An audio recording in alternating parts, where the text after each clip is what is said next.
Alright, good evening everyone. Hello and hello, welcome. Hope everyone's been having a solid day, fantastic day for themselves. Of course, maybe just another month, but it's still kind of special to me, of course. 2 months being very, very consistent here with this digital creation thing. For, of course, my own channel here. And of course, as Silent, and now here on Facecam once again. And with that, of course, a little bit mumbo jumboed here, right now. But of course, this is our monthly progress report where I pull back the curtain a little bit as to how it's like being a digital creator here and my mindset going towards it. Some of my more favorite moments, some of the stuff that I maybe found a little bit painful. Didn't necessarily go as well. The highs and lows of sorts. But I'll gladly go over it all with y'all. Nobody asked, but I will deliver anyway. Of course, in regards to Illuvium, before I do end up getting into my monthly report, do want to quickly touch on the IPL 250 that did just have its time slot finished just about 2 hours ago, and in about an hour and a half there'll be another IPL sit and go qualifier. But they basically, in this one here, which was kind of interesting, at least for myself, I noticed because I had the opportunity to hop onto a ranked game prior to the sit and go, and my lobby, other than one OLA member, I did not recognize anybody else in my lobby. It was really cool to see a bunch of new people, over 100 people playing ranked prior to the tournament. So that was kind of cool to see. And then shortly after that, the actual event itself started. Let's see if I can pull this up real fast.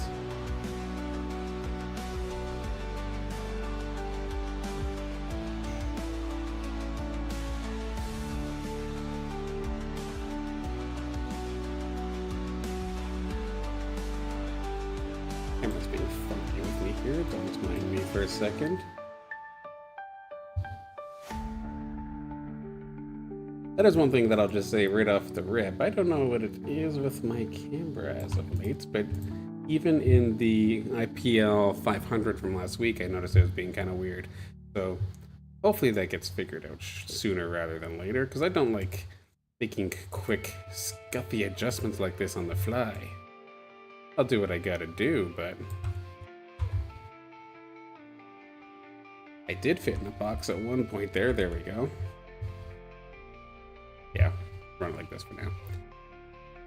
But yeah, this IPL 250 that just, of course, happened 2 hours ago. 272 players. This one started at, it would have been 2 o'clock my time in the afternoon. So a little bit more of a North American favored time zone.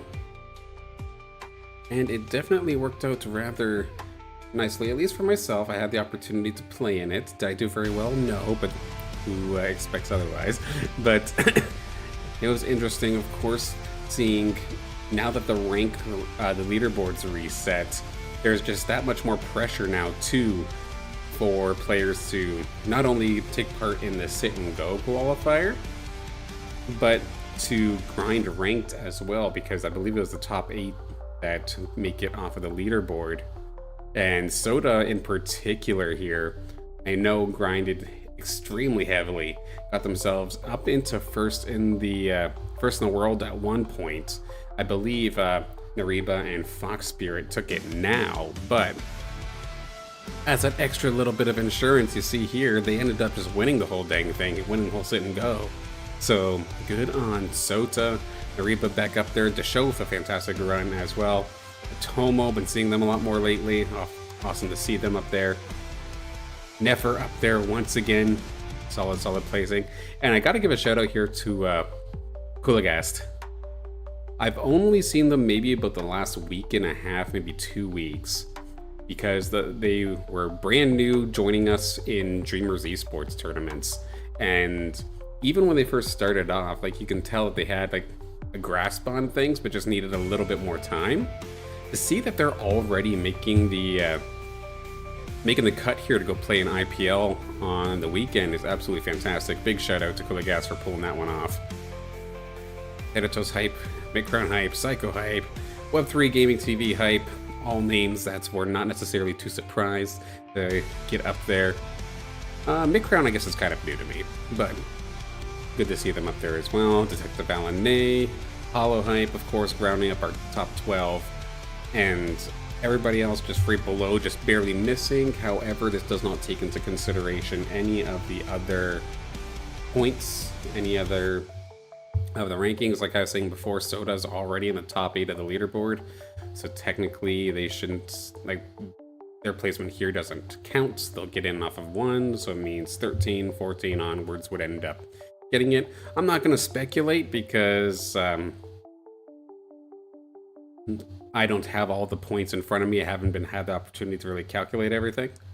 So I'll stay out of that one, but unofficially, here is your top 12, of course.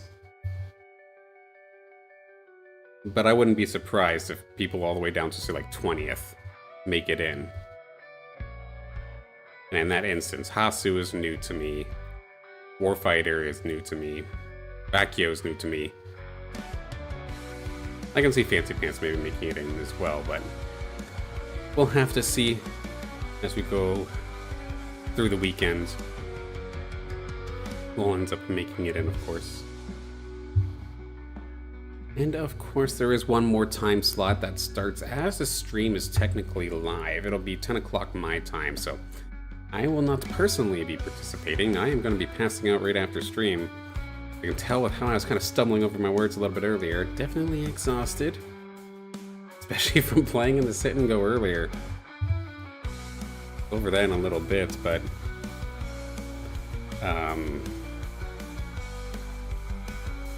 actually, I'm gonna go over that right now. So yeah, I did actually have the opportunity to participate in this one kind of on and off while I was playing with the kids today.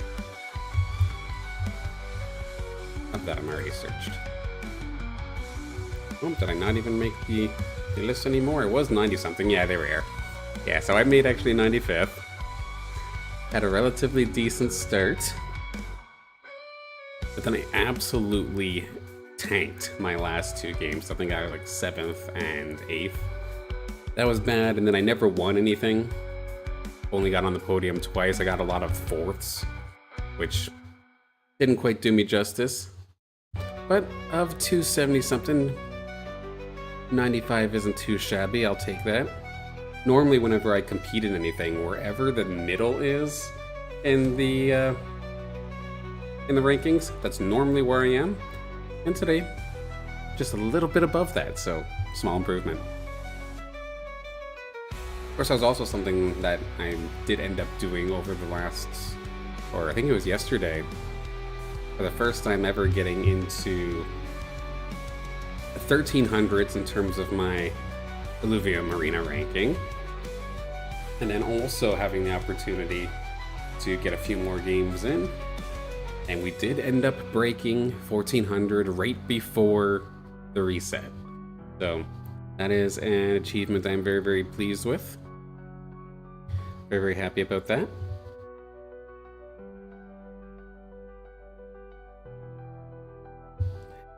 We'll see what we can do for this season. Maybe we can try that again. But without further ado, I'm gonna start lowering the music ever so slightly. And start talking about our progress here and plans.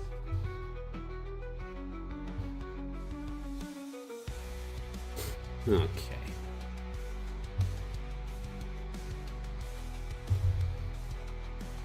Alrighty, so of course, just like last month, we did a little bit of a progress report just to kind of give my mindset towards everything, some of the things that I liked, didn't like, highs, lows, plans for the future, that kind of ordeal.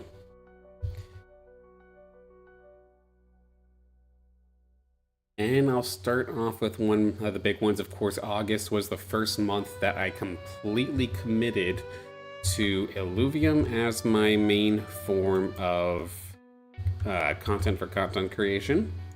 And it was kind of out of the blue, but at the same time, I went for it because it was something I still, even right now, really enjoy playing. And it makes it easy to make content for something when you enjoy it. Like being commentator for it was the main thing I was having fun with, but I do enjoy competing here and there as well, don't get me wrong. And then the question, of course, why would I commit to such a niche title? And personally, I just saw that there was a opening in Illuvium right now, where, like, to be completely honest, when you search up Illuvium on YouTube right now, there's a lot of stuff that is in regards of like one of two things. So either there is gameplay stuff, but there's very, very few things that are actually like recent. Like I know Scoriox, for example, just put a guide out for Illuvium Arena. That's absolutely fantastic. Illumination's up there as well for putting content out. But majority of the stuff you see is talking about ILV token and crypto-based kind of content. And as someone who's an average gamer, like there's not any of that like entertainment-based kind of gameplay videos out there. So I saw the opportunity was there, and using my skills with commentary,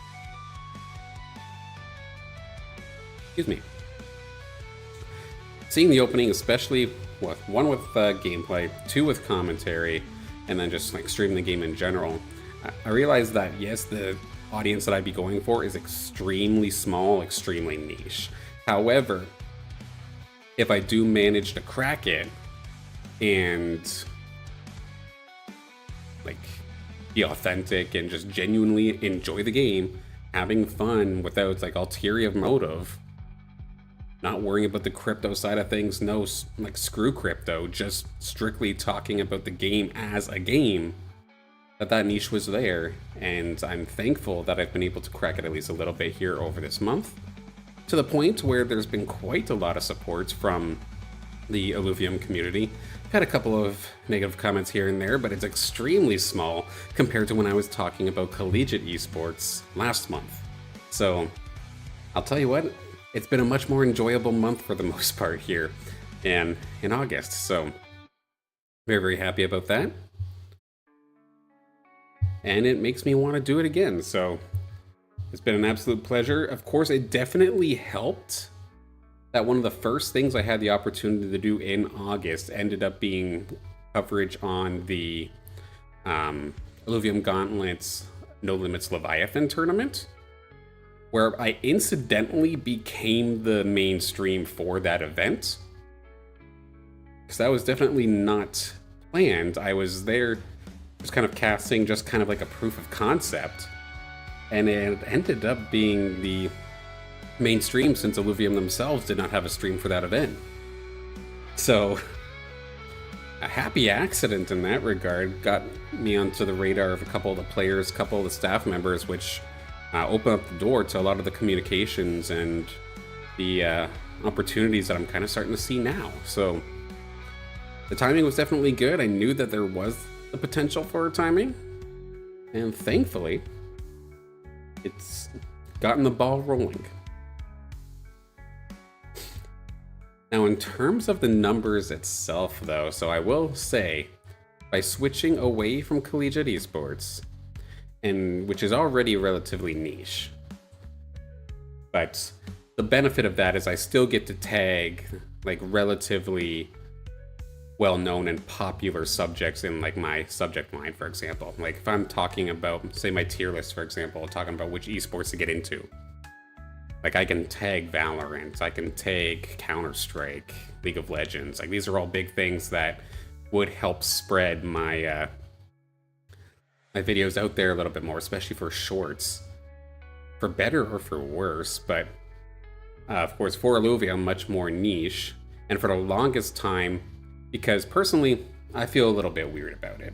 I have started to do it, but I still feel weird about it.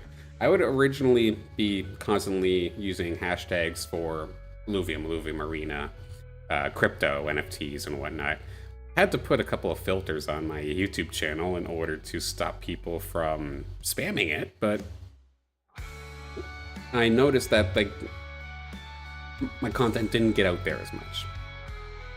But what I did see other content creators doing, and what I'm finding success with now, is tagging teamfight tactics, which part of me does feel a little bit scummy about. However, it's the same player base, and I have gotten a couple of comments where people are like saying, "Why are you playing the Temu version of teamfight tactics?" And then like I would answer every comment like that. It's like, I get the first impression, but personally, I find this very, very enjoyable, and beyond the first impression, it could be something that you end up liking, so don't hate on it immediately.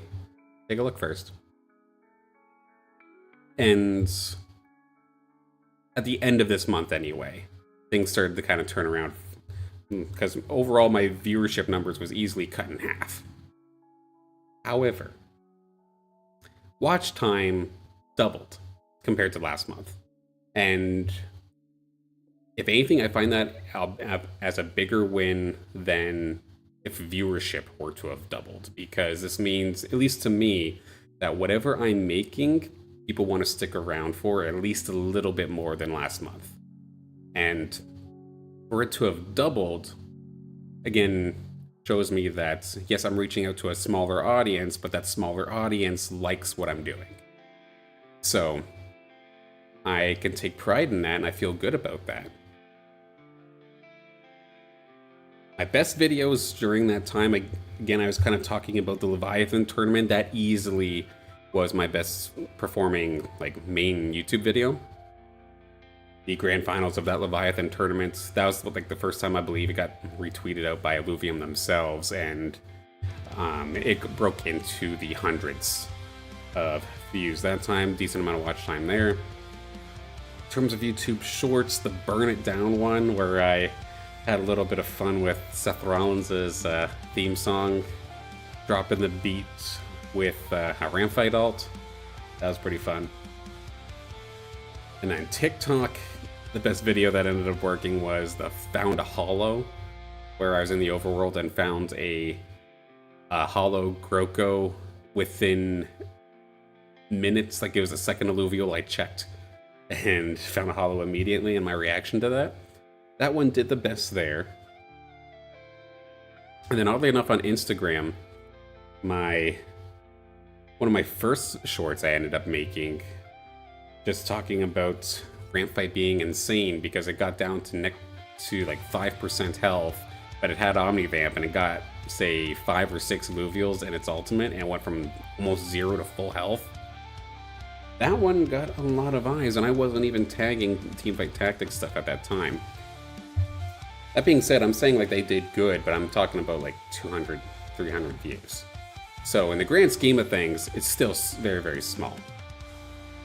But this continues to be something that I'm trying to learn, because each platform works very, very differently. What catches on one does not necessarily catch on to the other. And I'm seeing that with like my best and worst videos, because like my worst video, for example, for YouTube, my first Illuvium cast, which, fair enough, it was my first time taking a crack at a Dreamers esports tournament. And I wasn't known. It was before the Leviathan tournament, so Illuvium community did not know I was there, so fair enough. That was my smallest. And it kind of translates over, like halfway through the month, the TikTok of shock-inducing finale. Well, he only got like 5 views. My Illuvium Arena patch 1.13 doesn't necessarily do well on Instagram. So there's like, just because it's vertical content doesn't necessarily mean that it has to go on, or you should expect it to perform well, rather, on every platform. It really does seem that for like gameplay and specific kind of things in that regard, YouTube does a little bit better for Or not even necessarily. For like informative stuff, YouTube does better. Gameplay specific, Instagram did okay with.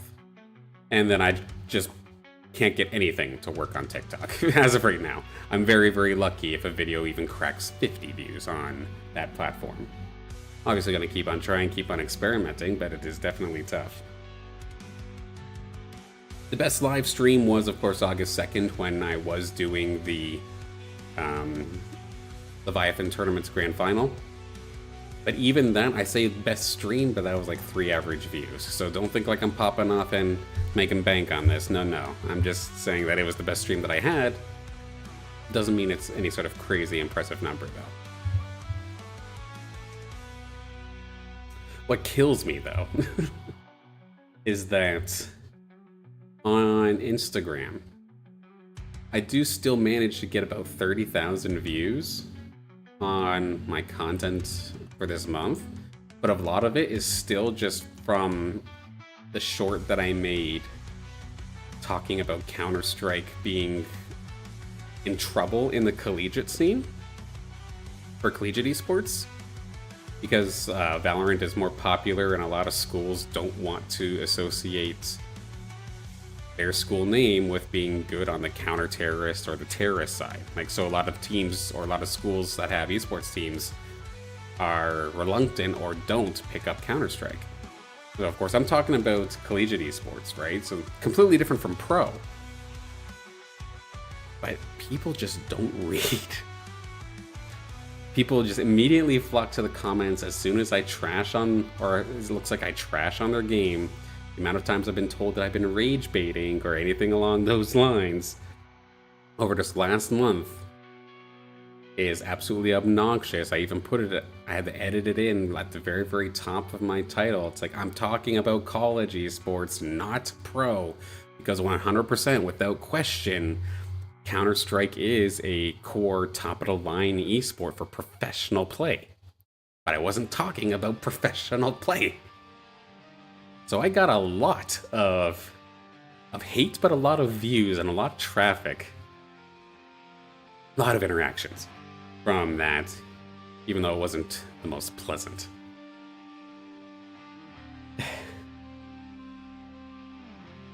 Speaking of platforms, though, I was referring to the content creation platforms, but I'm also going to touch on streaming platforms, because this is going to be something that I'm going to be changing going into September. Of course, I am restreaming, multi-streaming to multiple different platforms here, YouTube, Twitch, and currently Kick. But I am going to be making a change, because right now, like YouTube, you have to have it, I feel like.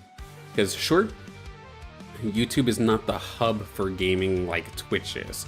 However, if I'm already making stuff on YouTube, I might as well also have a live stream onto YouTube. It doesn't hurt to do so I'm going to keep that.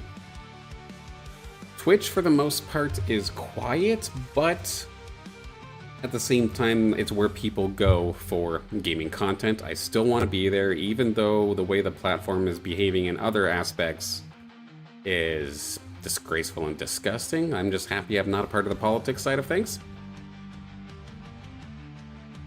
Because the way they enforce things is definitely questionable, but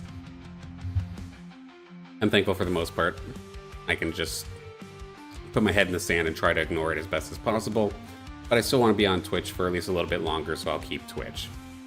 Kick, however, to me is useless. Unfortunately, the only traction I've ever seen there is the occasional follow from a bot that eventually spams me a view botting service. And of my entire time streaming, I only have 9 followers there. Not that I dislike the platform, but it doesn't seem to be doing anything. And of course, with the restream package that I do have, it allows me to go up to 3 different platforms. So what I'm going to be going for here in September, I'm going to be making the change so that Kick will be replaced with X. I want to go on to Twitter. I want to go on to X as well, because It seems like, one, for crypto gaming in particular, it seems like X is a bit of a smarter platform to do so. And it's also relatively normal for the Illuvium community in particular to be streaming on X, it looks like. I've seen a few people doing it. I know Nariba does it pretty consistently. Illuvium themselves do it. I've seen Big Man JB. I've seen a couple people in the Illuvium community streaming to streaming to X and doing relatively decently there. That it's something I personally also want to do, especially over Kick in this instance. So that'll be the plan for September. My platforms will be YouTube, X, and Twitch. If I were stuck to have to choose one, it would just be YouTube. Just to have something consistent. My videos go there, my streams go there, my shorts go there. Nice, quick, and easy. But while I have the opportunity to try out this multi-streaming thing, those will be my 3 picks.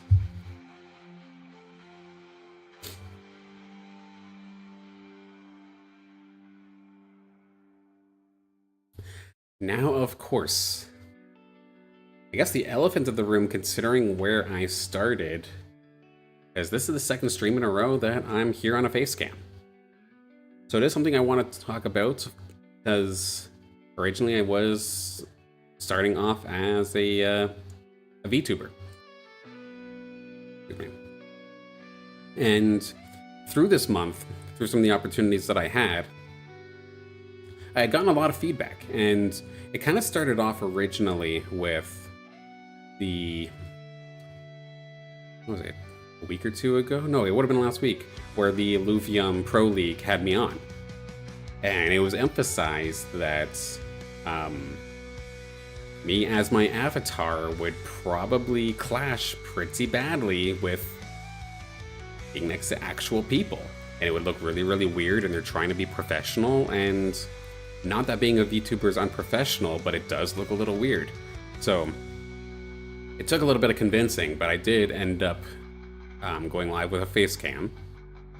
And overwhelmingly, like, I've gotten multiple private DMs from community members saying that I didn't watch you before because you were a VTuber. I couldn't connect with you because you were a VTuber. And it's interesting because they get mushy and get a little personal. So originally the reason I kind of wanted to be a VTuber in the first place was because everybody I've dealt with since high school, for the most part, had a hard time connecting with me in person. In high school, like,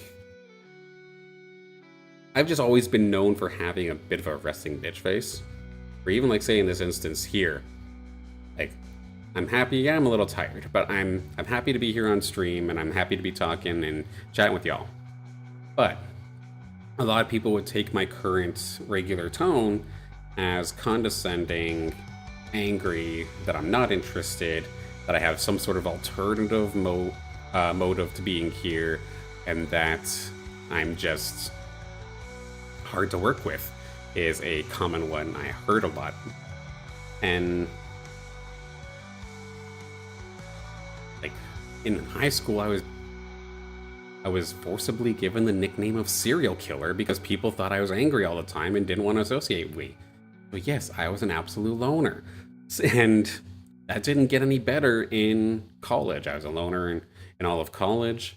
And then, like, yes, during my journey with esports, I did get to work with people, but I was always the streamer. I was always hidden behind the curtain, or the only time that you'd associate me is when I'm performing on a stream.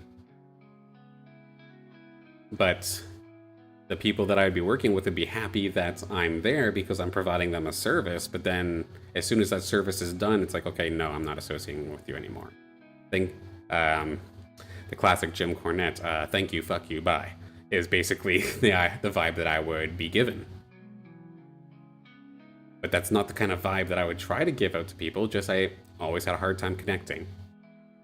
So, especially after my last stint when I was the esports broadcaster, working there for 7, 8 years. The fact that people thought, like, one of the big issues was that people thought that I couldn't take feedback. It's not that I couldn't take feedback. I mean, obviously, there's going to be some times where I'm going to get hurt, 100%. But, like, the specific instance here was that, like, what kind of started off the downfall for me was that apparently, like, I was told randomly in the meeting that people thought that my content over the last 3 years was absolute garbage, and that something had to change immediately or some hard decisions would have to be made. It's like, well, wait, nobody gave me any feedback over the last 3 years, so why is this all coming out now? Oh, you're kind of hard to work with, and you let your ego get in the way of you. And I'm very, very sad, even still to this day. It hurts. At the end of the day, like, that was my dream job. And somehow, some way, with how I was in a neutral stance, gave people angry vibes. And it's still something that shook me up. So yeah, my confidence was absolutely rocked. And it led me into thinking that, like, okay, if people can't connect to me, they need to have something in front of them. And one of the outlets, at least personally, that I also would watch, my own entertainment, was a lot of VTubers. So I wanted to kind of get in on that, try and, like, have the avatar. Like, granted, yes, the amount of expressions that I can do as a relatively inexpensive VTuber model. Not knocking the quality. I absolutely love my VTuber model. I think that it's a fantastic job and an awesome one, and I still love it to this day. But with the limited expressions that it did give, I still felt like it was better than looking at me. And in a very, very weird shock to my system, the Illuvium community has been telling me otherwise. And it's weird. It's a good kind of weird, but like, the vibes that I'm getting from people, it's like they're happy I'm here, they appreciate that I'm here, and like, they don't expect anything of me, but they're happy I'm here doing my thing. And the icing on the cake, for at least me personally as well, like, becoming silent, for example. I guess that's something I need to explain a little bit too. Because to completely blow the lid off the box here. So, as my time professionally in esports, I was given the name Mr. Danners. Combining my first and last name, of course, and that was my platform, or I guess that was my socials. Danners, of course, combining my first and last name, was given to me by a broomball teammate when I was playing sports, because there's 2 Daniels and they could not be fucked to actually remember my last name by itself, so they combined them. And eventually, I kind of stuck with that name for a while. I didn't create it myself, of course, but it was given to me and I rode with it for a while. Then when I was working at the college for esports, for a while there, I was also a professor teaching broadcasting in the esports academic program there. And Thank You, Mr. Danners became a meme from... It wasn't even a student, it was another teacher, actually, that made that meme. So Mr. Danners became my tag. And to a point, I still like it. But I never created it. And that's a common thing that kind of hurt my confidence a little bit. Like, my name, I did not give it to me. Or my tag, rather, I did not give it to me. I did not create it. All of the content that I've worked on that anybody knows anything about was always attached to a brand or attached to a school, for example, or the esports team, for this instance. And even there, it wasn't recognized as mine. It was recognized as the school's. And I'm very, very thankful to have had that opportunity, but there was never anything that felt like I created it, but it's mine. It always felt like there was an asterisk next to it. Oh, you won NACE Broadcast Team of the Year 2 times. That's the school, that's not you. And our school has thousands of match VODs. The school's, not yours. And immediately that vibe even was definitely felt for the last couple of months before I ended up leaving. And immediately after I left, you can tell I was basically just erased from the record books. And a big issue for that was, I guess, myself, because I failed to put any sort of credits on a lot of my content. Even still to this day, say these streams, when I go offline, I go offline. There is no credit scene say a traditional TV show. It was never in the description of anything, and I guess there's just no evidence that I was there unless I was on commentary duty, which especially towards the last couple of years, I gave those opportunities more so to my students. So I was never on screen, I was never on social media, and I did not have myself in the credits for any of the broadcasts I was working, even though I was there 7 days a week, working easily 3 months straight without a break, or without a day off, working behind the scenes, working as the producer, switcher, observer, whatever role needed to be filled for that broadcast.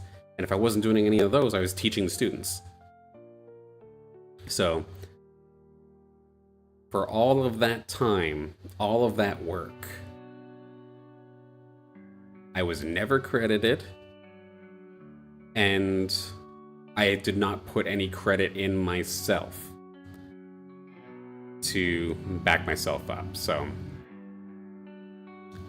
definitely burned myself there, and it felt like, yes, I have all this experience, but how do I prove it? I have something on my resume, but if you went just off of my commentary appearances, it looks like maybe I was on a stream once every month or so, and it looks sus. And the only way that I would be able to prove it is to call my employer, which, let's be honest, that's not going to go over well.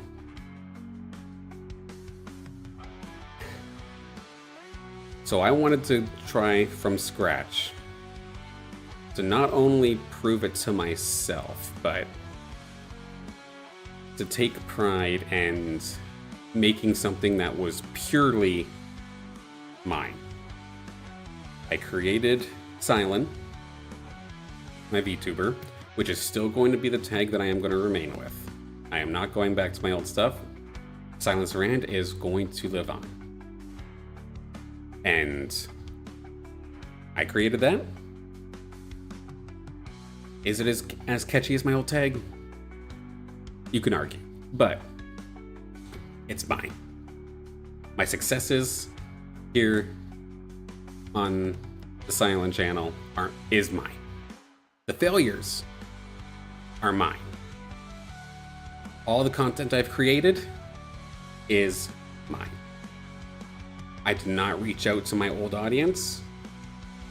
The only person that would really know that Mr. Danners is Silent would have been the creator of my VTuber model. And I guess anybody really, really close to them.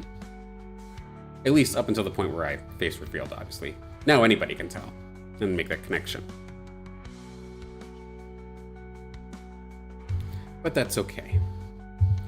I'm happy that it took 2 months of me making my own stuff, and say the Illuvium casting gig, being able to cast the IPL 500. That had absolutely nothing to do with the fact that I have a resume of 12 years in esports.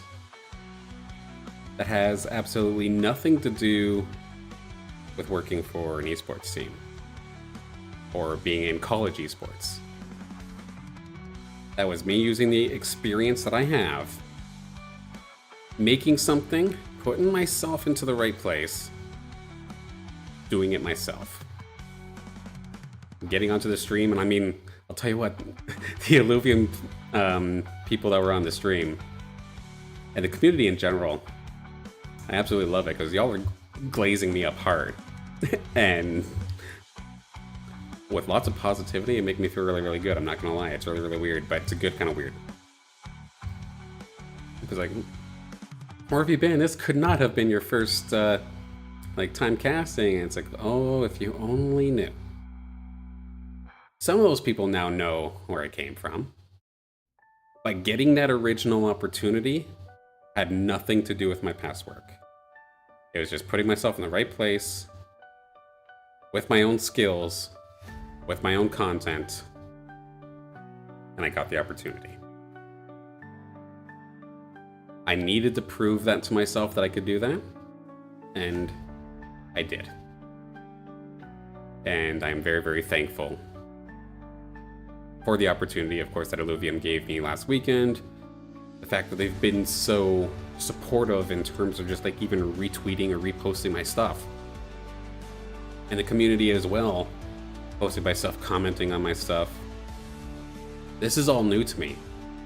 I have 13 or 12 to 13 years of making content, but only 2 months of actually getting any sort of feedback or getting any sort of interaction. I always just created, and the only thing that I would be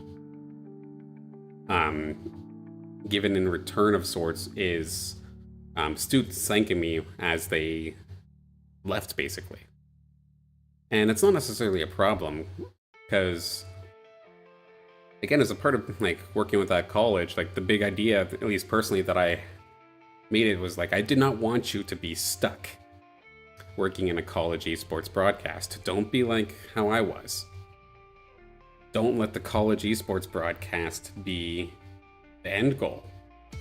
Learn what you can from me. Take those skills, push yourself to the next level to learn the more advanced stuff that I can't do.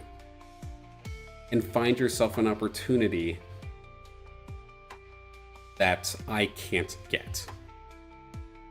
I do want you to be better than me. And that's why even right now, with the replacement at the college, no, I'm not angry at them, I'm proud of them. They know way more than I do. They know the fancier technology, and they have a much better grasp on certain organizational procedures that management like to see. So I take absolutely no anger towards the individual. They found the opportunity and played the cards right, and they took it. And even with some of my other students, my biggest, I guess, student success story of where my students have gone is that there's a pair of about 4 students that started with me, but then they learned vMix on their own time. They grinded out extremely tough, and then when Valorant came out, they went extremely hard into trying to make the best possible productions through Valorant, to the point where they didn't even finish the esports academic course. They had enough of a portfolio from originally working with myself and then taking on their own stuff and doing their own gigs that they work with Riot Games, and they now work on VCT and have even won Emmy Awards for like most outstanding esports production of the year or something along those lines. And am I jealous about it? A little bit, because I do wish that I could have gotten myself into a position to learn that much so quickly. It wouldn't be impossible now, but it'd be extremely difficult for me to do so. The one thing that I've learned is that esports broadcasting, if you want to be at the tip-top shape of broadcasting, I feel like you just have to be single and spend nothing but time dedicated to the game. You have to absolute, for lack of a better term, no life broadcasting. The moment you try to have a proper work-life balance, and of course one of my goals with my wife is to start a family, and we did, it doesn't quite work anymore. It's harder. I'm not going to say it's impossible, but the amount of dedication it takes to get it to the top, stay at the top, and perform in these like week after week is like basically being a professional sports player where you're never at home. Maybe even worse, because at least you have home games where you do get to kind of come home, but non-stop on the road. I guess oddly enough, NASCAR is probably the closest I can think of it, where you're non-stop on the road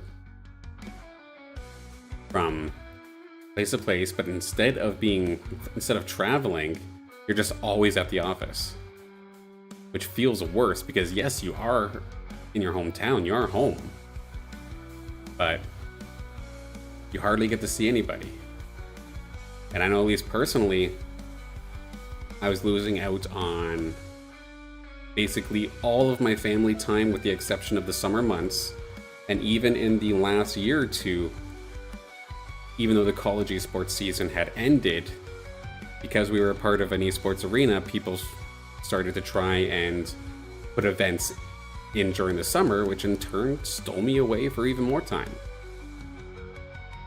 So it wasn't just a full-time job, it was like a full-time job in 3/4. I wasn't kidding when it was like 80-hour work weeks without a day off. So it was definitely eye-opening, and I kind of went off on a little bit of a tangent, but like, yes, part of me is jealous that I couldn't be at a Riot Games or a Valve level of production, but I'm extremely happy with what I am doing. And the fact that I've been able to be on Illuvium stream the one time already is also telling me that, hey, yes, it's hard, but you're doing it.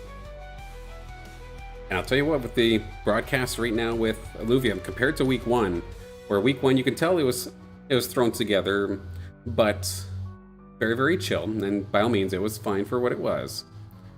But then seeing what Paz was doing in particular, Illumination did from one week to the next, leveled up the production quality like crazy, was absolutely incredible, and I hope to see more of that from not just Illumination, but from the Illuvium community in general. And I hope that this remains something that is in-house, because the heart is there. One thing that I would be extremely worried about right now, and like, yes, I could be biased of sorts, because who says that they just don't like say, hey, thank you for making content, but hey, we've got professional teamfight tactics casters that we're going to pay instead. That is absolutely something they can do, and by all means, if they want to do that as a part of marketing, like, it's not going to upset me by any means. But if everything became outsourced, that is something I do worry about, because the heart wouldn't be there anymore. You'd be filling it up with people that are just trying to make a quick buck and then go back to the game that they're known for.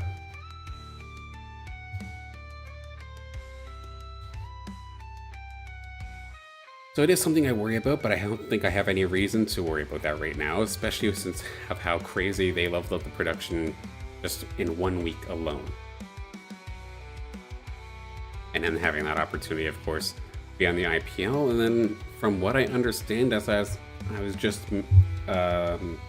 excuse me, as I was just told earlier this morning, I know on Tuesday I said I was not going to be scheduled in to cast IPL for the IPL 250 happening on Saturday, so happening tomorrow, but it does sound like I am scheduled now for it. So I'm very, very excited to be able to do that once again. Shaping up to be an awesome tournament. Granted, yes, this is the 250, so it's a little bit smaller, but that does not mean it's any less exciting. I'm looking forward to being a part of that. And the fact that these are also paid gigs is something that definitely helps out a ton. I know personally, I'm not sure exactly how much longer that I can keep doing this. I'm very fortunate that right now that I'm in a position, due to other people's negligence, that after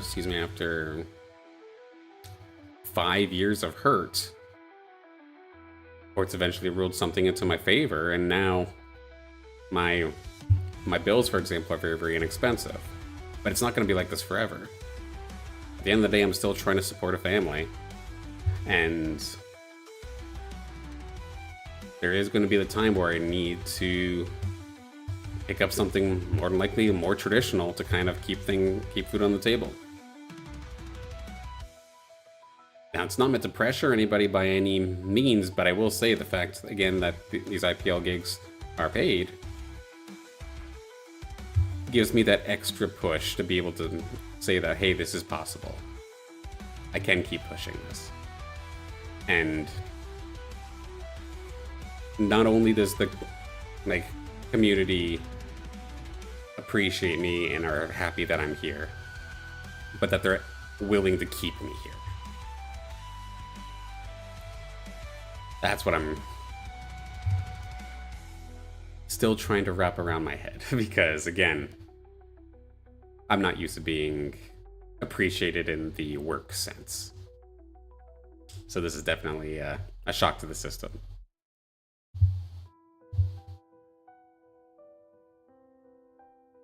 Of course, that's the entire backstory in regards to why I was a VTuber in the first place.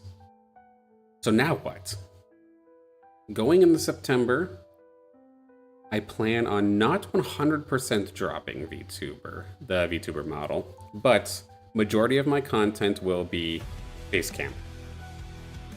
You probably had seen on the starting soon screen, it's something a little bit more traditional. Excuse me.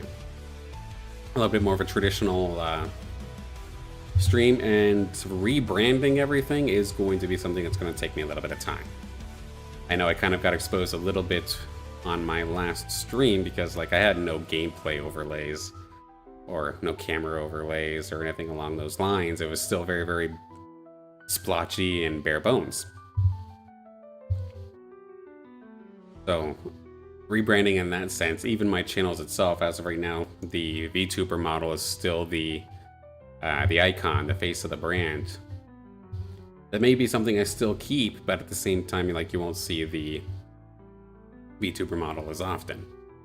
I'm going to keep the model in instances where I'm just feeling either so out of it that I know I can't put on a, not put on a good face, but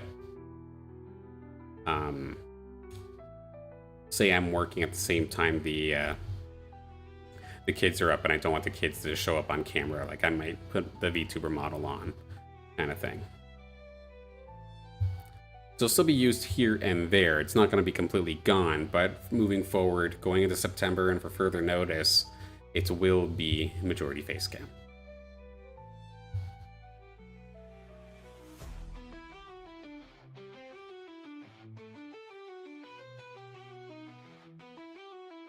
Going into September, of course.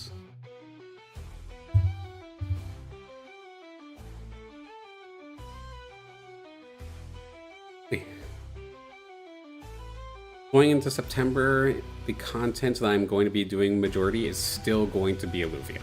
I've been enjoying this a ton. In terms of what in Illuvium, it's still a little bit week to week. I know I was very, very thankful and very, very happy that, say, the Dreamers esports stuff, for example, those events lined up with my stream days. It wasn't done intentionally, but it was a happy accident that, like, Tuesdays has an event, Friday had an event. Of course, that's not the case now because since the IPL is a thing, Dreamers esports had to move off of Friday, otherwise they would be constantly in conflict. So that part's gone, but what I can probably say that can be expected is every once in a while on a Tuesday, you can probably expect a IPL recap of some sort alongside a Dreamers esports cast here and there. And then on Fridays, probably touch on how the sit-and-goes are going, and hopefully the opportunities for IPL keep coming. I've definitely been enjoying it and would love to keep doing it. Community seems to love it as well, and again, I'm very, very thankful for that. If those opportunities keep coming, then it'd be seeing me here on Tuesday and Friday, and then on IPL stream on a Saturday. At least for whatever Saturdays that I'm scheduled for IPL. But there is some other long-term video content that I kind of gotten myself practice with that I want to start doing more of now. So first thing I want to do is actually touch on Illuvium 0. So of course, this is the city builder aspect of Illuvium. That's more so the support game, where originally, at least back in the first land sale, when I started getting involved in Illuvium, getting fuel to eventually send to my character in Illuvium Overworld to then supply alluvial catching runs. That, of course, is not the case anymore. Definitely heartbreaking, and you can tell that Illuvium 0 right now is not the priority, which, again, it's the support game. So once the main game is kind of flushed out, then 0 can be the utility and the support for those games. But right now, I feel like it catches a lot of people off guard because if you look up Illuvium 0 right now on YouTube, you can see one person that's probably got a guide or something out there, but again, a lot of it starts to talk about play to earn, which is honestly a phrase that I've begun to hate as a gamer. And a lot of what you see on YouTube is very, very old.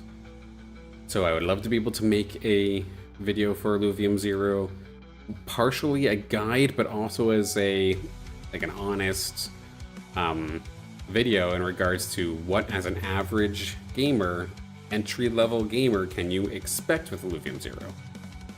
Because I feel like a lot of people get drawn in by the play to earn, first off not realizing that you need to actually own and purchase a property or a land plot. But also noting that, like, the basic land plots, in all honesty, don't get you much right now. It's still fun and still worth it, because eventually when Illuvium 0 gets a little bit more support once the other games are finished, these land plots are going to be your utility and your supports. But what exactly does that entail? We don't really know right now, and that is the risk. So I do want to make a video in regards to that, to just not have anything feel unknown, because that was the one thing that always scared me when first getting into Illuvium. Was first off, before Illuvium, I did not understand how to use crypto transactions, wallets, or anything along those lines. Getting into it scared me. I did lose money at one point, thankfully got it back now, but originally I probably went 2 years where I lost a substantial amount of money because I used a crypto transaction wrong. Again, I'm thankful I've got it now, but it took a long time to get. And that unknown and that worry is something that can scare people away. Just like how I put in all of my videos. It's like, yes, there are NFTs as a part of Illuvium. However, you do not need it for the basic ranked mode. The NFTs are only there for cosmetic in their main ranked mode, and then if you play Leviathan, then yes, there is statistical advantages for owning your own Illuvium. But you don't have to do Leviathan. The main game is not Leviathan. To the dismay of many whales out there, it is not the main mode. And I hope that Leviathan never becomes the main mode. Would I love to see like an IPL Leviathan? Oh, 100% I'd love to see that. That'd be fantastic. I think casting the Leviathan tournament, for example, was probably the most fun and most engaged I've ever been in a game, period, let alone an esport or an event. But as long as it's not the only thing. Because I know that was kind of driving me nuts a little bit. I usually try to avoid Discord, because what ends up usually happening, let's be honest here, the vocal minority in the Illuvium Discord, it's one of two people. Either it's people that are brand new trying to understand the game, which is fantastic. That's totally fine. But the other main thing that I see constantly on the Discord is people bitching and whining, essentially because their whale of an investment that they made long ago didn't immediately make returns yet. And they have tons of feedback that are very anti-gamer, anti-consumer, pro-stakeholder. I tried my damnedest to avoid the Discord because of this, because these takes are frankly terrible. Like, I know one of them that I've seen in the ranks. I had to speak up for this one because it blew my mind that this was actually getting some traction.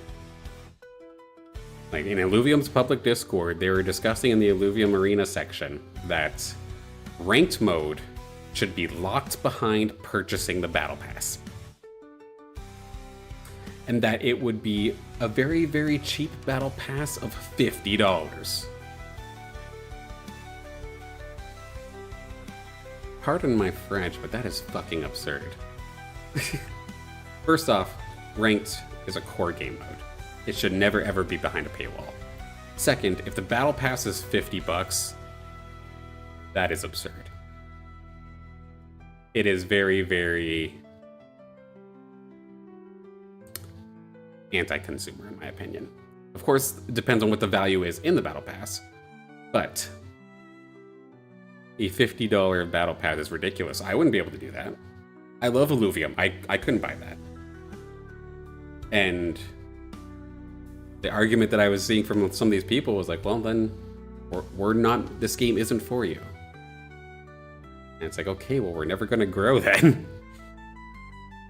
Look, I avoid games like Rise of Kingdoms or Call of Dragons now, or any of these pay-to-win games, because, like, I can't play competitively without wailing out.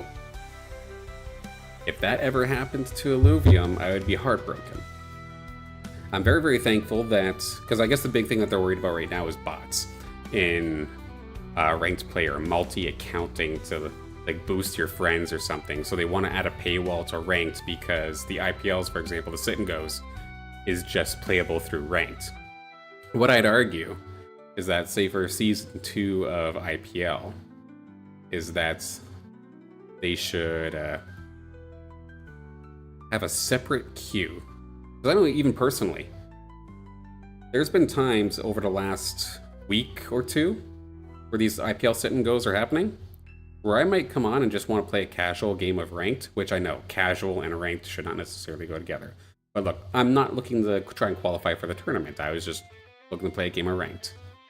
Only to realize I'm in a lobby full of professionals because the sit and goes are going on right now. That felt bad, honestly. So what I'd honestly love to see is that if there was a separate queue that's not casual, not ranked, but tournament queue, so that people are only going up against other players that are actively trying to compete in the tournament and qualify for it. And if you want to have a small entry fee in order to have access to that, to prevent people just multi-accounting and boosting their buds, then by all means I want to see that kind of get looked into. Because then if you're going to be boosting with multi-accounts, then you're paying multiple entry fees. And for cases of like foul play and boosting, it's a smaller sample size so that you can easily track it and try to see the offenses as they're happening. I'm thankful that grew traction, and I'm very, very happy that for the most part people liked that one. With the exception again of just big whales. But of course I come from the as average of a competitive gamer as you can get, which is weird. Competitive gamer and average is not necessarily the same. But as someone who's just a basic competitor, entry level, it's the mindset I come from. Yes, do I have stuff like invested with Illuvium? Yeah, I have my own alluvials. I have Illuvium 0 land plots. And I would absolutely love to see them benefit me sometime down the road. Am I going to break the game and twist it in such a way to try and immediately make that happen now while sacrificing the game? Absolutely not. And I feel like we see that a lot on YouTube, where it's always about the NFT, it's always about the crypto coin, it's always about YLV token. I do not care, and that's something that I stress over and over the last month, especially with Illuvium. I am not here for ILV token. I am not here for crypto. I am not here for NFTs. I came here on accident through a MNJ TV YouTube ad on a Pokemon video because the creatures looked really cool. It looked semi-realistic. You go out into a world and you catch them, and you battle them out in a TFT format, while also having the opportunity to have a land plot be your support later. That is what interested me. That is why I got into it. And the community and the game now is still why I'm into it. And why I'll continue to make content for this game. It has absolutely nothing to do with tokens. And it's going to remain that way.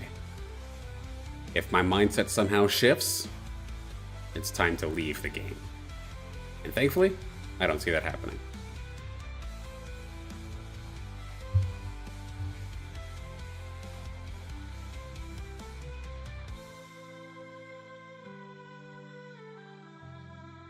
With that, another video that I do want to make is actually based off of Illuvium Overworld. I know it's in a little bit of a weird spot right now, because Overworld's eventually going to get replaced by the MMO Lite.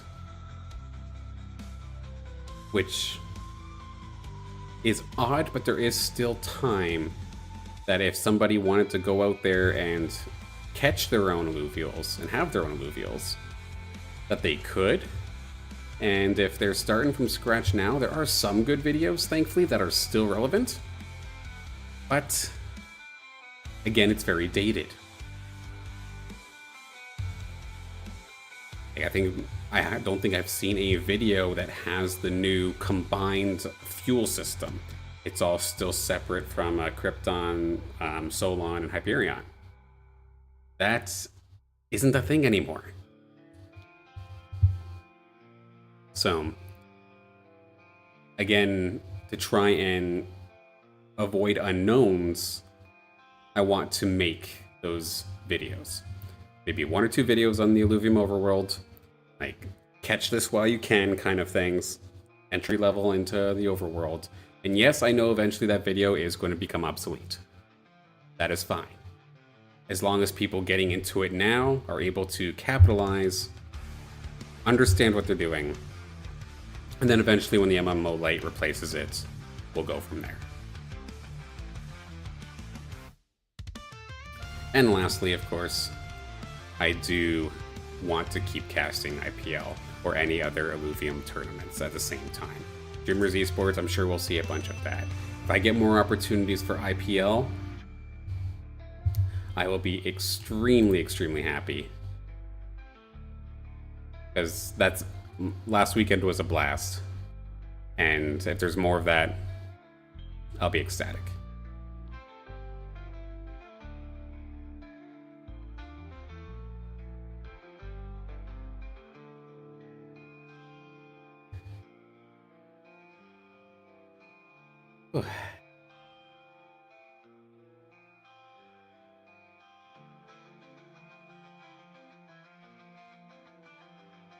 So with that, I yapped about an hour. My goodness. So here's my plan now for the rest of the stream. First, I'm gonna just recap real quick as to what my plans are for anybody just joining us.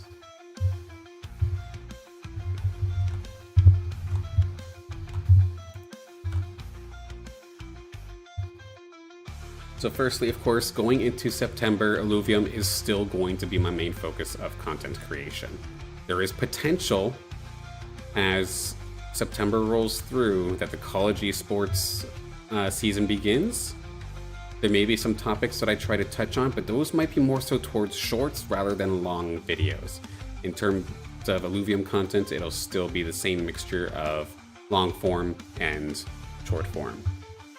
In regards to being a VTuber, I am dropping the VTuber model as my main form of connection or my main sort of branding. I will be on Facecam a lot more often, pretty much all the time, unless there is some other factor that stops me from wanting to be on camera, like say my kids or I burnt my face or something like that, like something ridiculous, or I had to move the computer and my room's messy, or the front room that I'm in right now is messy or something along those lines that I don't want to reveal.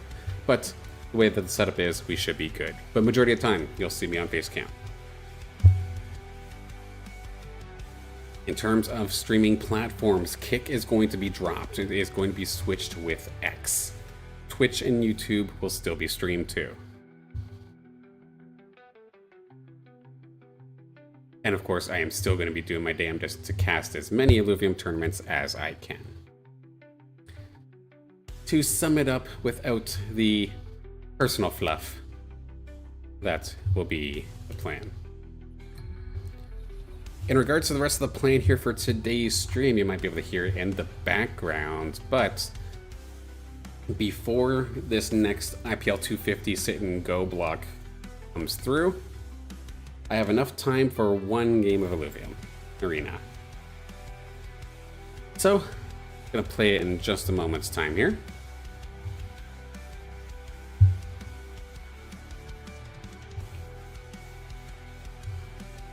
There we go.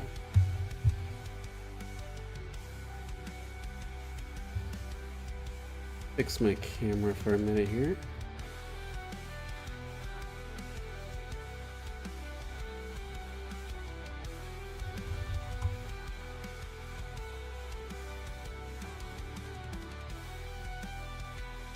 Yeah, one thing that I did notice from my last streams, my camera was not set on the proper resolution. Normally default gives you the best quality. That was not the case at all. But it should be a little bit clearer now. But that still doesn't explain what happened during the IPL 500. I know I was personally pretty frustrated because the camera was lagging out quite a bit. I do not know why.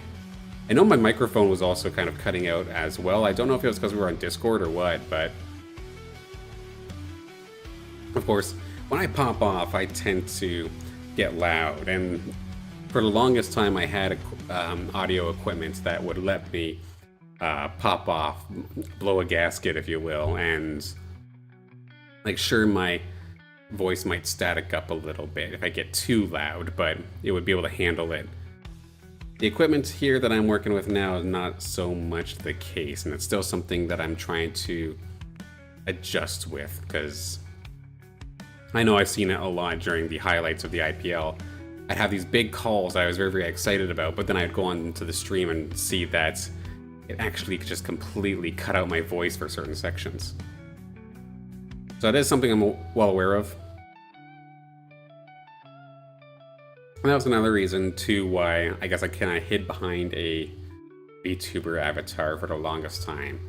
One of the things that I was worried about for a while was that, okay, anybody who does know my stream probably knows it from the time that I was in college esports, which means I had these grandiose productions, hundreds of thousands, if not millions of dollars worth of production equipment, and like studio desks and whatnot. So if they were to then find me elsewhere, they'd be like, oh yeah, this is the guy that does the very, very good productions. Come see me at this basic level of stream. I was very, very worried that I would just be essentially called washed. And it's not that I'm washed, but that's the difference between a well-funded studio with students willing to help and work on the broadcast alongside me, funded by the school itself, compared to, you know, a self-funded personal stream of somebody who's also trying to take care of their family at the same time. It's a little bit different, but it's something I'm slowly getting over, and it's time to make some changes.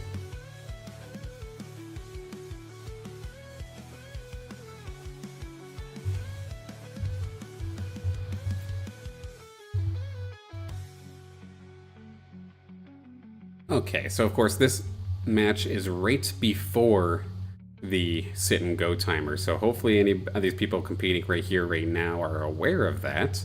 Because yeah, this isn't going to count towards their points, but this is exactly why I'm hopping in right here, right now, because I am not going to actually play that time slot. I'm just going to be here till 10:30, so play one more, or play around here, then call it a night. And in theory, if I did this correctly, yeah, so my overlay actually looks like it's kind of cooked in with the Illuvium overlay itself. I mean, those keen-eyed might be able to notice the difference, but I did my damnedest earlier to try and make it as seamless as possible. And make it look like I'm almost part of the overlay. Much better compared to the blue boxes that we were using in the last stream.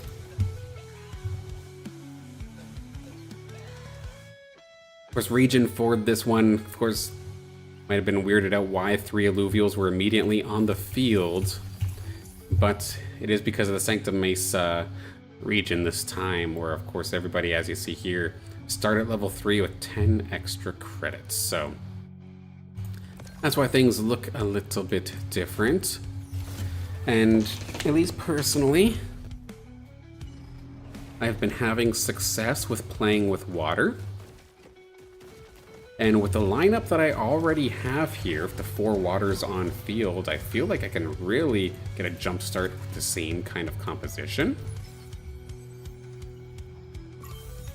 Especially since I have a penguin already, with the appropriate augments, so Chrono, Veil Piercer, with 4 water already, so I'm getting quicker energy regen.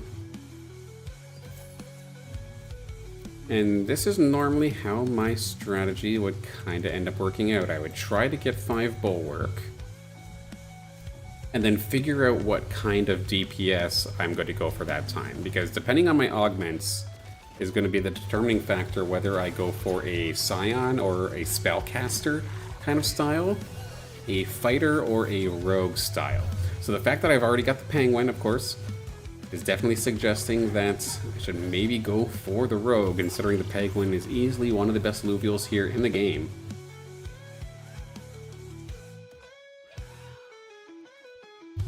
And I have the appropriate augments to support it so far. If that keeps being the case, perfect. There is also potential maybe sometime down the road to go for the Riptorus fighter style. I'll have to see, and I get my item immediately too, so this is beautiful. Streamer luck coming on through huge. 2% chance to get to that ebb. And we will grab it for the additional water. Streamer luck in full force as of right now. The only time I would find trouble though with my composition is if I spend too recklessly on credits. Because since I have a lot of level 1s that I need to level up for the sake of my tank line, it is very easy to go maybe a little bit too far and overspend to the point where I might get 8 water, but everything ends up being so weak because I don't have enough, or I spent too much credits, that I end up cooking myself. And of course, even though I have the 4 water, there is no guarantee that I'll even end up doing well off the start. Good little play here from... How do we even pronounce that? Lele? Lelicadord? Able to crush me that time by a little mixture of fighters and rogues.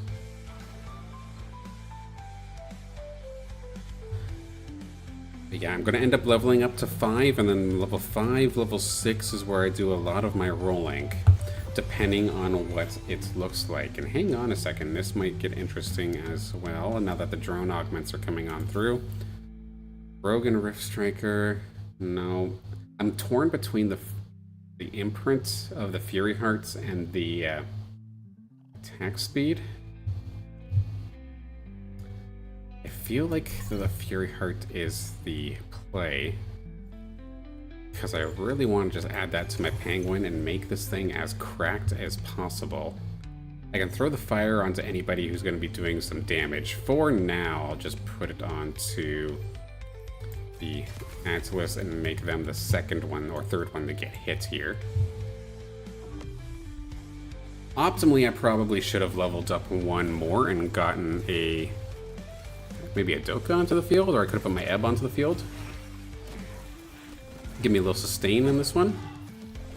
Because, again, I may have all of the augments in the world, but this Penguin is going to struggle a little bit until I level it up or evolve it.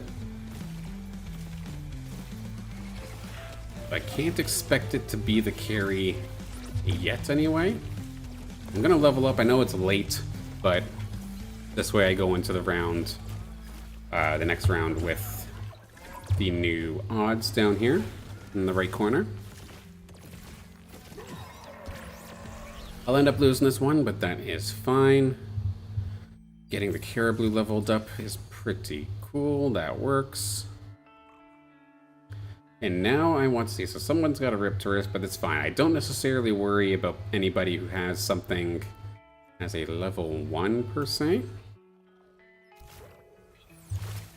It's more so who's got things leveled up. So, this guy's already got an axe on, that's kind of worrisome. So, 1 Penguin. To be honest, quite a bit of waters, but thankfully nothing too heavily leveled up. I'm going to get greedy. Hello, Riptor. And it's immediately going to get swapped out.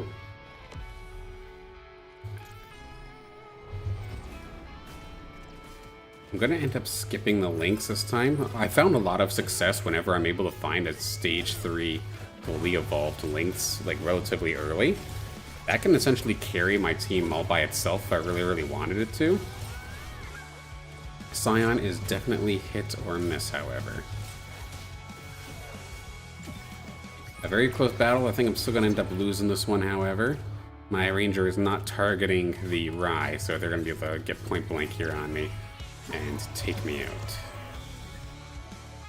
And I'm going to keep trying to play around this 15 to 30 credit range. Getting the Groco leveled up, helping my tank line. And there is another slapping. And then I'm going to wait here because I want to get the extra coin of interest after these Dokas drop their loot.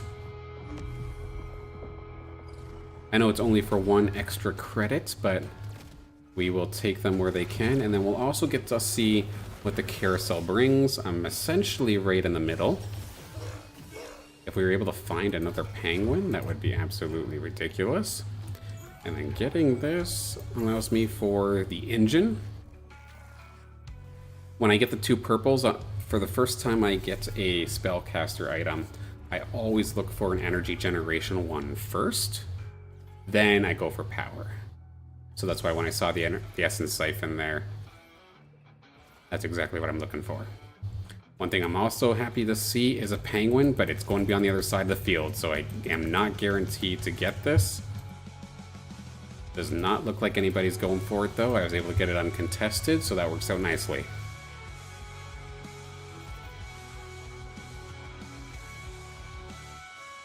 Now that it's evolved to, it would be the Stabbin, I believe. That will be a big, big power spike here for us. I also get my tank line leveled up. And now in this instance, I would like fire onto, hang on. Or no, I need bulwark. There we go.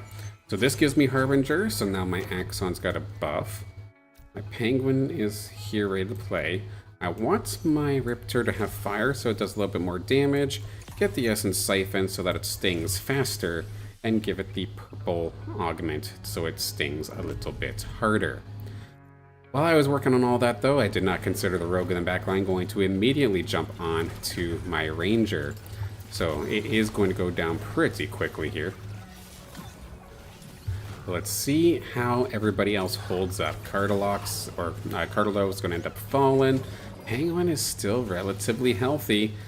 Popped its ability, so it's got that extra range on it. And I think now that it's evolved, the Penguin is going to be able to start doing some work here for us. With the extra DPS backup there from the Riptor doing a solid job.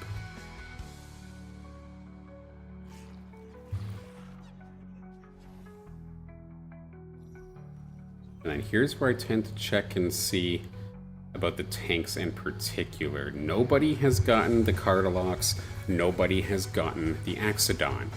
So while I'm in a position where I can get a ton of tier 1s, I am going to try and push for rolls. A very, very rough little start there, but we do end up finding the Cardilos. Found a Riptor, wasn't expecting that. It's too bad. If I wasn't committing to this water, there's a lot of juicy stuff here. I'm not going to go any further than 20 credits. I'm trying my very best to not go too crazy. And again, while I'm looking at our things, my Rogue or my Ranger is going to get jumped on immediately. Again, just goes to show all the things that you have to keep track of in the arena. And then even I, someone who's rather experienced to the game, still has a very, very hard time balancing and adjusting things. In theory, they're all going to go after my Riptor, which should allow for my Penguin to start shredding. Beautiful. That was the lobby leader as well, so we'll take that.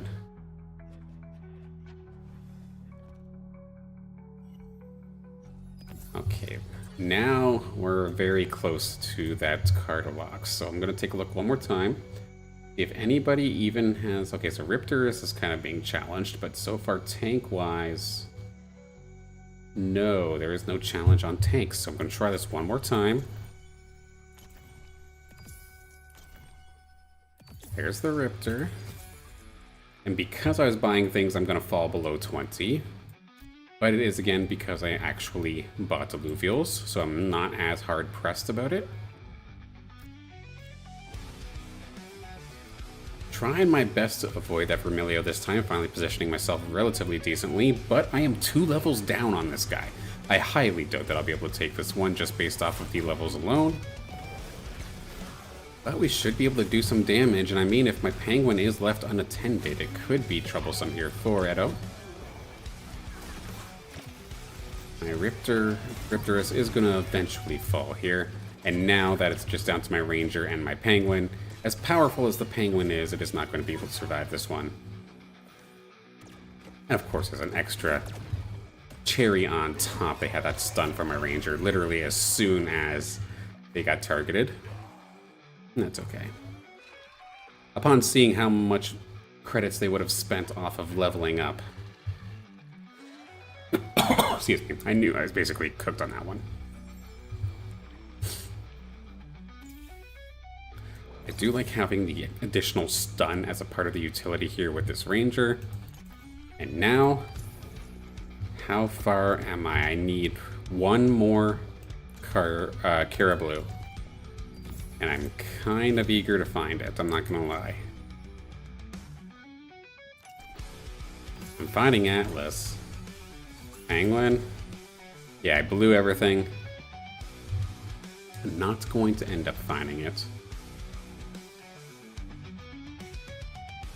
Definitely unfortunate. To try and get greedy, this is probably a terrible play, but we do it for stream. I'm going to get rid of the ebb. And we do not find it, so. The randomness was not in my favor this time.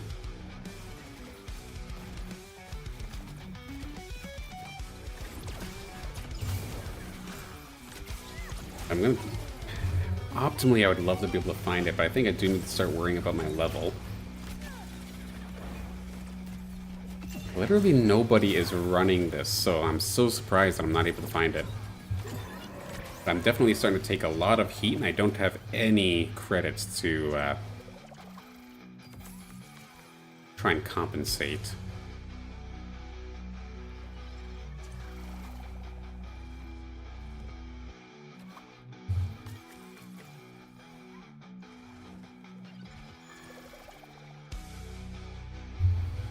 It definitely feels risky. Oh, attack speed on the Penguin could be cool, and the Riptorus as well.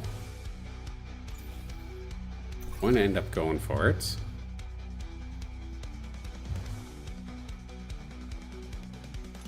Come on. Finding everything but.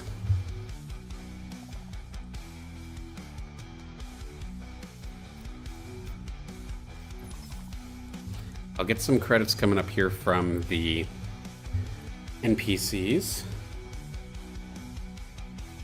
And then going into the next round, I will level up once just so I get to level 6. My odds for finding the tier 1s that I'm looking for does drop a little bit, but it's still like a 40% chance. But I started getting a little bit more opportunities to maybe find some of these tier 3s. Which, considering I'm also going for Penguin and going for Riptorus, could be valuable. Legendary. What do we got? Okay, this is kind of disgusting. I've got a lot of options here. Power's Ascent is always fun, being able to double your health. The Omnivamp and damage, though, but at the same time, max damage. There's so many options. I'm gonna try out... Oh, I missed the... Oh. Damn it, I spent so long on the screen that I did not get the Atlas that was there. That is just irritating as can be.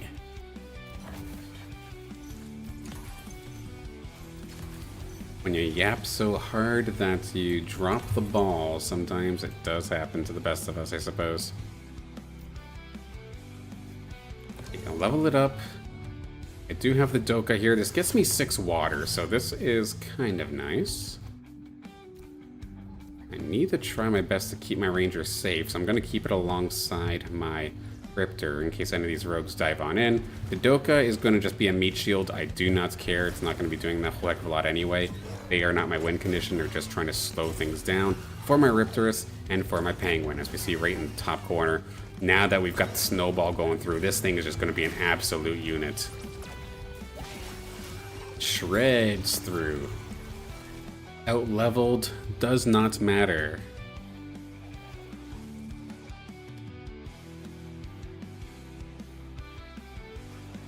Yeah, having that internal hunger, you just need the 1 or 2 eliminations, and then you start getting additional damage. The Omni Vamp, so you're healing yourself. The crit chance on a unit that already loves crit chance. Absolutely beautiful.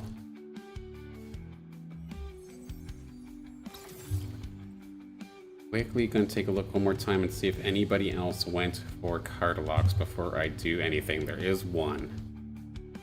There's actually a handful of people actually playing with water today, so this is unusual.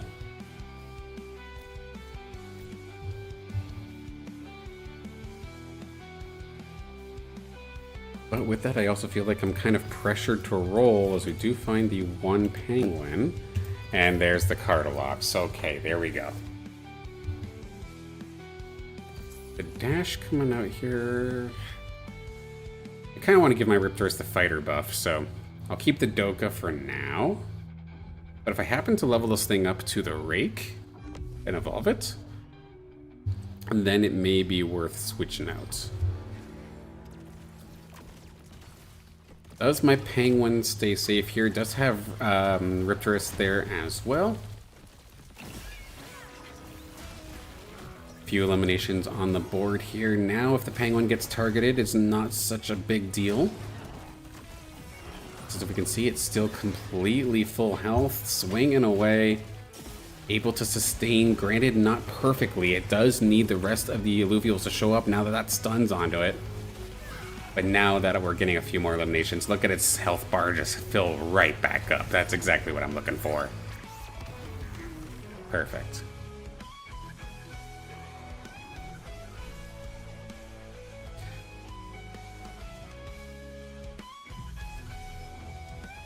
I'm going to keep my Axon on the bench, but it's not going to be the focus. I'm not going to roll forward as hard anymore. What I would optimally love to do in this instance is slowly but surely start to level myself up, build my economy again. Also, damn, it's not gonna let me. I need a tank item. Get you. I want to bulk up my Cardilox a little bit because even though I've got the fully evolved bull, it is still surprisingly squishy if you don't have items for it. So I want to get some augments for it. Can have that.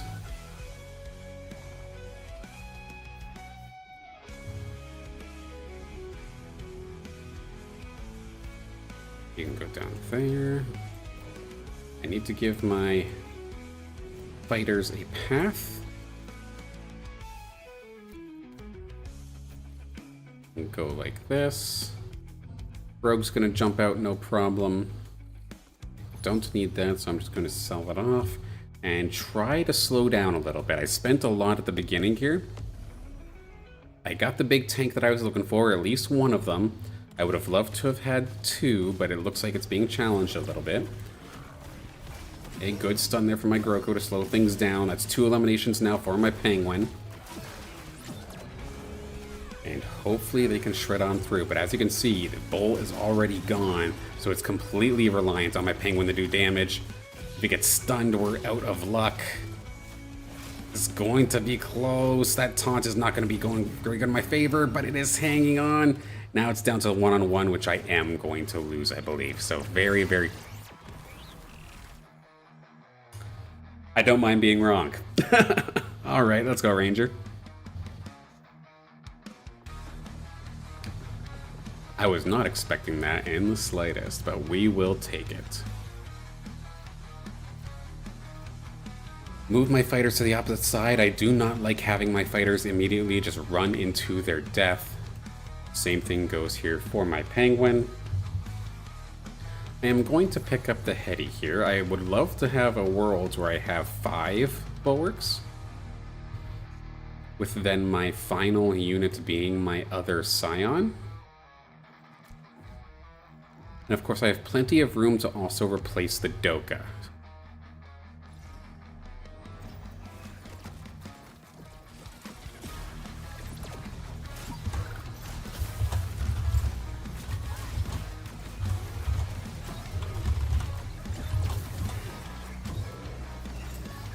I love how they're actually referring to it as a Pokemon. That's funny. In the meantime, though, I just got completely dicked. What the heck was that?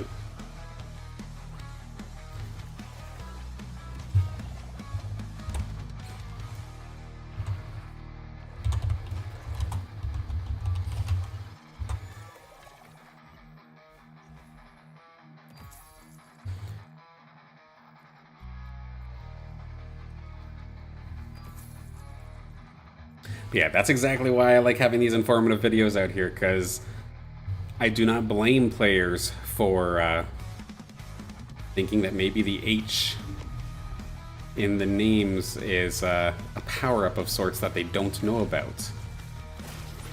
But no, it's just a shiny.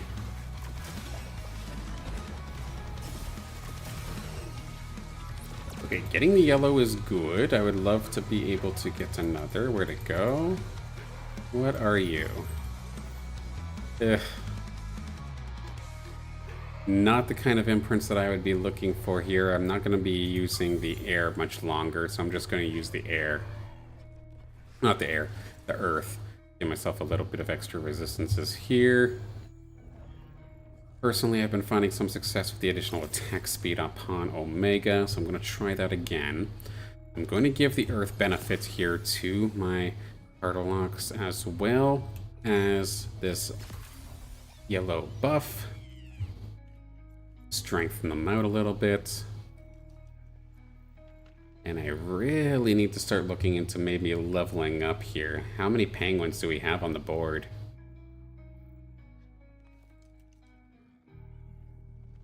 There's 2 evolved Stabbins.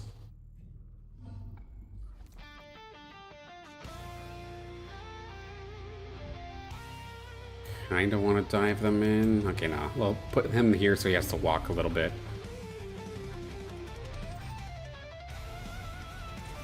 My Riptorus, however, is just going to get eaten alive. That's a misplay on my end. Not going down as fast as I thought it would, but should definitely be living longer. My Penguin and my Axon are actually exactly where they need to be. Granted, they're going to be a little bit slower attack speed, but they are going to be able to deal with it. Axon, hold the line. Can my Penguin do the rest? I highly doubt it. We are seeing them kind of get chopped up here. Definitely unfortunate.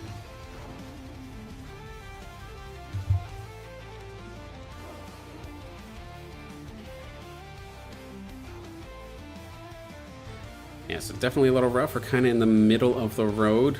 Granted, we have some pretty decent Illuvials, however, maybe not as high level as we'd want, and now I am torn. I think I value the Bulwark more than the 8 waters. I am going to level. Get the 4th Bulwark. And then, what do I want to do? W. Surprise wifey sighting. But this allows for the 5 bulwarks here, so I can start getting that reflective damage onto things attacking my tanks. The fact that the Cartalox was not targeted at all is just definitely a misplay. Penguin is going to die immediately. Just not playing well, that's all it would seem.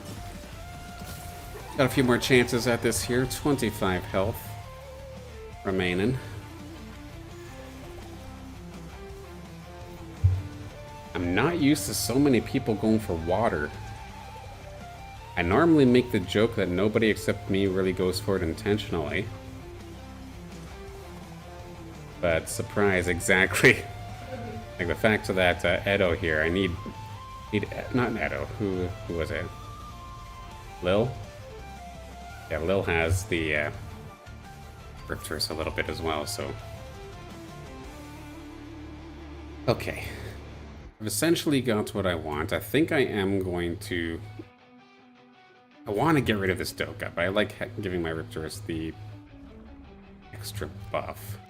Unless I just don't rely on it as much anymore. Put the dash out there. Give you tankiness. No, that's a mistake. Make it so that you're just disappearing and being annoying constantly. And then after this round here with Edo, I think we'll try and find some of these other tier 3s. Level 7 isn't necessarily too bad. I can make this work. But I've got to give my Penguin a dive buddy here. This just is not working.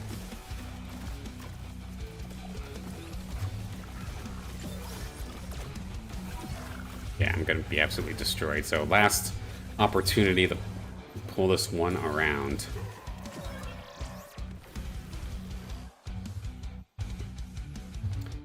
Dash leveling up is going to be nice. Flare leveling up is going to be nice. Slappin'. Can I find the final Slappin'? That would be huge. Okay, can I find the final axe? Oh, there's Alfie as well.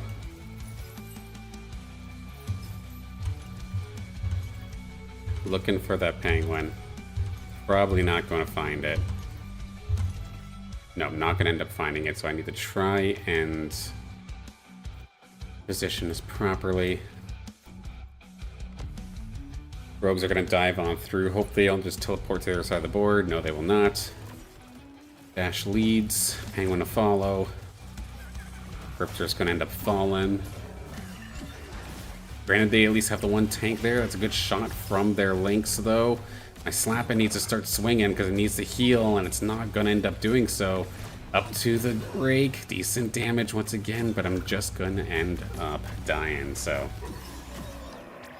Didn't go according to plan today. But that's okay.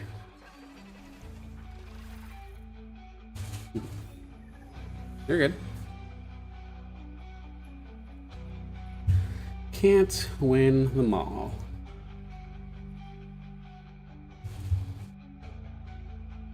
I'll tell you what, though. Some of these people that are competing in these sit-and-goes that must have just started, actually. So yeah, if you're just tuning in, the sit-and-go qualifiers for the IPL 250 should have just started about 15 minutes ago. But